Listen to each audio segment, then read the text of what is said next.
ഞാൻ Rajesh P Namboothiri, മാണിക്യമംഗലത്തില്ലം, Ashtamangalam, Maniyar PO, Punalur. ഒരുപാട് നാൾക്ക് ശേഷമാണ് ഞാൻ പൊതുമണ്ഡലത്തിലേക്ക് നിങ്ങളുമായി സംവദിക്കാൻ വരുന്നത്. എന്തെന്നാൽ നമ്മുടെ കേരളത്തിലെ തെരഞ്ഞെടുപ്പുമായിട്ട് ബന്ധപ്പെട്ട് ചിലരുടെയൊക്കെ സംശയങ്ങൾക്കും ഒക്കെ ജ്യോതിഷത്തിലൂടെ ഒരു വിശകലനം നടത്തുക എന്നതാണ് ഉദ്ദേശം. അത് ഏതെങ്കിലും ഒരു പാർട്ടിയെ വിജയിപ്പിക്കാനോ ഏതെങ്കിലും ഒരു രാഷ്ട്രീയ പാർട്ടിയെ തകർക്കുവാനോ വേണ്ടിയുള്ളതല്ല. വോട്ട് ചെയ്യേണ്ടത് സജ്ജനങ്ങളായിട്ടുള്ളവർക്കും നല്ല സംസർഗങ്ങൾ നടത്തുന്നവർക്കും മനുഷ്യന്റെ പ്രശ്നങ്ങളിൽ കാര്യമായിട്ട് ഇടപെടുന്നവർക്കും യാതൊരു ഗവൺമെന്റുമില്ലാതെ പൊതുജനങ്ങളുടെ സേവനത്തിന് മുതിരുന്നവർക്കും വോട്ട് കുത്തി നമ്മൾ വിജയിപ്പിക്കണം. അത് നമ്മുടെ അവകാശവുമാണ്. അത് രാഷ്ട്രീയ പാർട്ടിയേക്കാൾ ഉപരി മത്സരിക്കുന്ന വ്യക്തി എങ്ങനെയുള്ളതാണ് എന്നത് പരമപ്രധാനമാണ്. അങ്ങനെ വരുമ്പോൾ നമ്മുടെ ഇലക്ഷൻ ഡിക്ലെയർ ചെയ്ത ദിവസം 16/3/2026 അന്നത്തെ ദിവസം ലക്നാൽ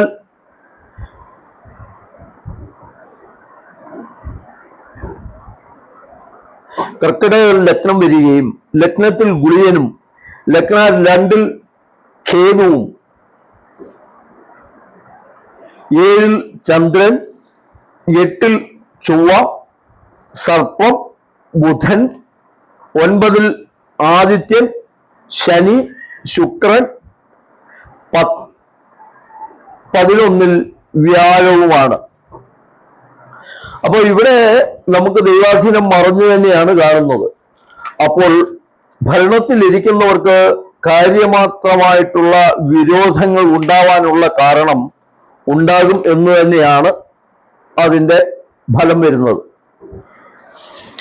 രണ്ടാമത് 9/4/2026 അതായത് നമ്മൾ ഇലക്ഷൻ വോട്ട് ഇടുന്ന ദിവസം ലഗ്നത്തിൽ ശുക്രൻ മേടമാണ്, മേടത്തിൽ ലഗ്നാൽ ശുക്രൻ 2 ഗുളിയൻ 3 വ്യാഴം. അവിടെയും വ്യാഴം ഗുണകരമായല്ല കാണുന്നത്. 5 കേതു 9 ചന്ദ്രൻ 10 ബുധൻ രാഹു 11 ആദിത്യൻ കുജൻ മന്ദൻ ശനി എന്നിങ്ങനെയാണ് ഗ്രഹത്തിന്റെ സ്ഥിതികൾ. അതും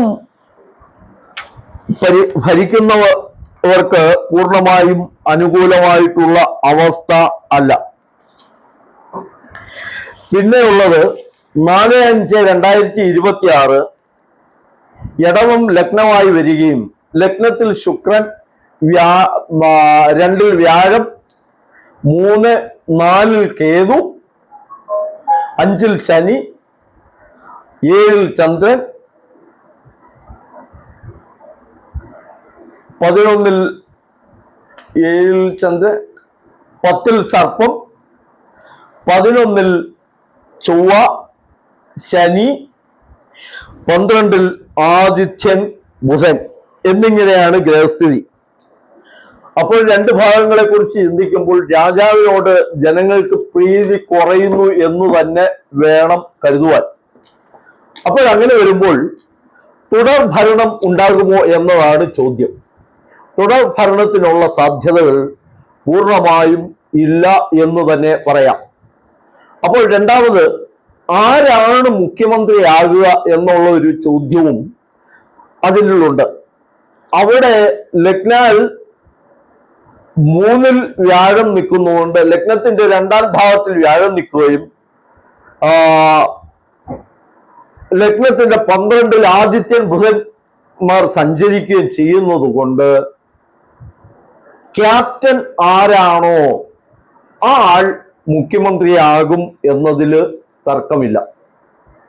ഓം നമോ നാരായണായ. ഇത് ഇങ്ങനെ ഇടുന്നത് അഭ്യുദയകാംക്ഷികൾക്കും ജ്യോതിഷത്തിൽ വിശ്വാസമുള്ളവർക്കും ചർച്ച ചെയ്യുവാൻ വേണ്ടിയാണ് ഇങ്ങനെ ഒരു സംവാദം ഒരുക്കുന്നത്. അതിൽ വിശ്വാസമുള്ള ജനങ്ങൾക്ക്, വിശ്വാസമുള്ള വ്യക്തികൾക്ക് അവരുടെ അഭിപ്രായങ്ങൾ രേഖപ്പെടുത്തുന്നതിൽ തെറ്റുമില്ല. ഓം നമോ നാരായണായ.